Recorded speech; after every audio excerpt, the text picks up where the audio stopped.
சன்னாஸ்ட்ரோ நேயர்களுக்கு வணக்கங்க. இன்று நம்ம பார்க்கக்கூடிய ஒரு விஷயம் என்னன்னு பார்த்தீங்கன்னா, அதாவது நம்மளுடைய கணவர் எப்படி இருப்பார், நம்முடைய கணவருடைய தொழில் எப்படி இருக்கும், நமக்கு எப்படி ஃபேமிலி அமையும், அதே மாதிரி வந்து பார்த்தீங்கன்னா, நம்முடைய வாழ்க்கை எதிர்காலம் எப்படி இருக்கும் அப்படின்னு ஒவ்வொரு பெண்களுக்கும் ஒரு ஒரு அலாதியான விஷயங்கள் இருக்கும். அது ஒரு வயசுக்கு வந்ததுக்கு அப்போலேருந்தே ஸ்டார்ட் ஆயிடும். நான் இதுதான் படிப்பேன், இது மாதிரி தான் கணவர் வரணும், இப்படிதான் இருக்கணும், சில கற்பனைகள் நம்ம வச்சிருப்போம். உங்களுக்கு நல்லா தெரியும். ஆனா நிறைய பேருடைய கற்பனைகள் வந்து ஜெயிக்கும், சிலருடைய கற்பனைகள் தோர்த்து விடுகிறது. இதற்கெல்லாம் என்ன காரணம் பார்த்தீங்கன்னா, அவங்களுடைய ராசியினுடைய தன்மையை தாங்க சொல்லலாம். சரிங்க.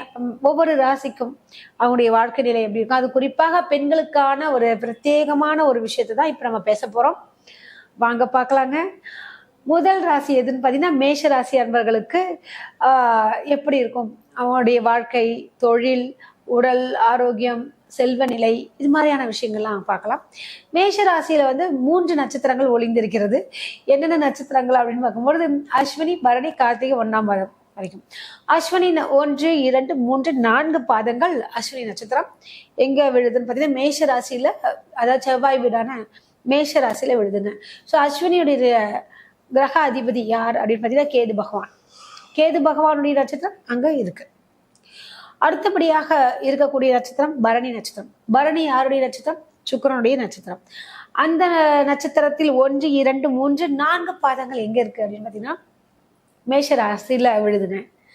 அடுத்தது வந்து பார்த்தீங்கன்னா, அங்க கிருத்திகை நட்சத்திரம் 1ஆம் பாதம் மட்டும் எங்க இருக்கு? மேஷத்துல விழும். 2ஆம் பாதம் 3ஆம் பாதம் எங்க போகும்? ரிஷபத்துக்கு போயிடும். சரி, இந்த 1ஆம் பாதம் வரைக்கும் அந்த கிருத்திகை 1ஆம் பாதம்ன்றது எதனுடைய கிரகத்தினுடைய நட்சத்திரம் அப்படின்னு பார்த்தீங்கன்னா, சூரிய பகவானுடைய நட்சத்திரம். ஸோ அங்க சுக்கிரனுடைய நட்சத்திரம் எழுது, கேதுவுடைய நட்சத்திரம் எழுது, அடுத்து சூரியனுடைய நட்சத்திரம் இருக்கக்கூடிய ஒரு மேஷராசி அன்பர்கள் எப்படி இருப்பார்கள்? பொதுவாகவே மேஷ ராசியினுடைய முதல் ராசின்னு சொல்லலாம், சர ராசின்னு சொல்லலாம், நெருப்பு ராசின்னு சொல்லலாம், அக்னி ராசி என்று சொல்லலாம். அப்பேற்பட்ட அந்த மேஷ ராசிக்காரர்களுடைய பெண்களுக்கு எப்படிப்பட்ட கணவன்லாம் அமைவாங்க, எப்படிப்பட்ட வாழ்க்கை அமையும், எப்படிப்பட்ட கேரக்டர் அவர்கள் என்று பார்த்தீர்கள் என்றால் அவங்க தாங்க, அதாவது வந்து பாத்தீங்கன்னா, ரொம்ப ஒரு ஒரு வீரமுள்ள ஒரு மங்கை ஆக திகழ்வார் மேஷராசி அன்பர்கள். ஒரு எதுவாக இருந்தாலும் போல்டா இருப்பாங்க, போல்டா முடிவெடுப்பாங்க. அவங்கள வந்து எல்லாரும் நினைப்பாங்க, என்ன இந்த பொண்ணு இப்படி இருக்கு, ஆம்பளை மாதிரி பண்ணுது அப்படின்னு நினைப்பாங்க. ஆனா அது கிடையவே கிடையாதுங்க. அவங்களுடைய நேர்மையான ஒரு குணம், நடிக்க தெரியாது, உண்மையாக இருக்கக்கூடிய ஒரு கேரக்டர் யாருன்னு பார்த்தீங்கன்னா, இந்த மேஷராசி அன்பர்கள். கோபம் வந்தாலும் ஓப்பனா பேசுவாங்க, பிடிச்சிருந்தாலும் அன்பா தன்னுடைய அன்பை வந்து அப்படி அள்ளி கொடுக்கக்கூடிய ராசி எதுன்னு பார்த்தீங்கன்னா மேஷ ராசிங்க. மனசார உதவி செய்யக்கூடிய எண்ணங்கள் யாருக்கு வரும்னு பார்த்தீங்கன்னா, இந்த மேஷ ராசி அன்பர்களுக்கு நல்ல ஒரு பண்பான ஒரு ராசின்னு கூட சொல்லலாம். அவங்களுக்கு வந்து நடிக்க தெரியாத ஒரு காரணத்தினாலதான் நிறைய விஷயங்கள்ல வந்து அவங்க கோட்டை விட்டிருப்பார்கள். ஆனால் என்னன்னா, அவங்க கிட்ட கடவுளுடைய ஒரு சப்போர்ட் அதிகமாகவே இருக்குங்க. என்ன இப்படிலாம் மேஷராசிக்காரங்க உங்க ஃப்ரெண்டான்னு கேட்குறீங்களா? நான் அதற்காக சொல்லலை, அவருடைய இயல்பான குணங்களை பத்தி சொல்றேன். இப்படிப்பட்டவர்களுக்கு எப்படிப்பட்ட கணவர் அமைவார்? கால புருஷ தத்துவப்படி துலாம் ராசி 7வது ஸ்தானத்தை வருகிறது. அந்த இடத்தை யாரை கொண்டது பார்த்தீங்கன்னா, சுக்கிரனுடைய இது. இவங்க வந்து அன்பு காட்டினாலும் அதிகமான ஒரு அன்பை கொடுக்கக்கூடிய ராசி எதுன்னு பார்த்தீங்கன்னா, இந்த மேஷராசி அன்பர்கள் மிகவும் எளிதில் உணர்ச்சி வயப்படக்கூடிய ஒரு நபர் என்றால் மேஷராசிக்காரங்கன்னு பொருந்துங்க. 7வது இடத்துல வந்து அங்க யாரு? அந்த வீட்டு அதிபதி சுக்கிர பகவானாக இருக்காருங்க. அடுத்தது வந்து பாத்தீங்கன்னா, அந்த ஜாதகத்துல ராசி சக்கரத்துல பார்க்கும்போது தொழில் ஸ்தானம் எந்த கிரகத்தை வருதுன்னு பார்த்தீங்கன்னா, சனி பகவானை குறிக்கக்கூடிய ஒரு விஷயமாக வந்தது. ஸோ இவங்க வந்து பார்த்தீங்கன்னா, இந்த உழைப்பதற்கு அஞ்சாதவர்கள் என்றால் இந்த மேஷராசி அன்பர்களை சொல்லலாங்க. ஸோ இவங்களுடைய கணவர் எப்படின்னா, பொதுவாக மேஷராசி அன்பர்களுக்கு ஒரு அப்படியே பக்காவான வீட்டுக்காரர்லாம் சொல்ல முடியாது. அவருக்கும் இருக்கும் கொஞ்சம் எதிரும் புதிரமாக தான் இருப்பாங்க. மேஷராசி அன்பர்களுக்கு கேரக்டரே டோட்டலா வேறுபட்டு இருக்கும். இருந்தாலுமே இருவரும் வந்து கொஞ்சம் விட்டு கொடுத்து செல்லக்கூடிய ஒரு மனப்பக்கம் இருபாலாருக்குமே இருக்குங்க. அதாவது சொல்லுவாங்களா, அவர் சினிமாவுக்கு பிடிக்குன்னா நான் வந்து ஆன்மீகத்துல போவேன், கோவிலுக்கு போவேன்ற மாதிரி ஒரு கேரக்டரா இருக்கும்.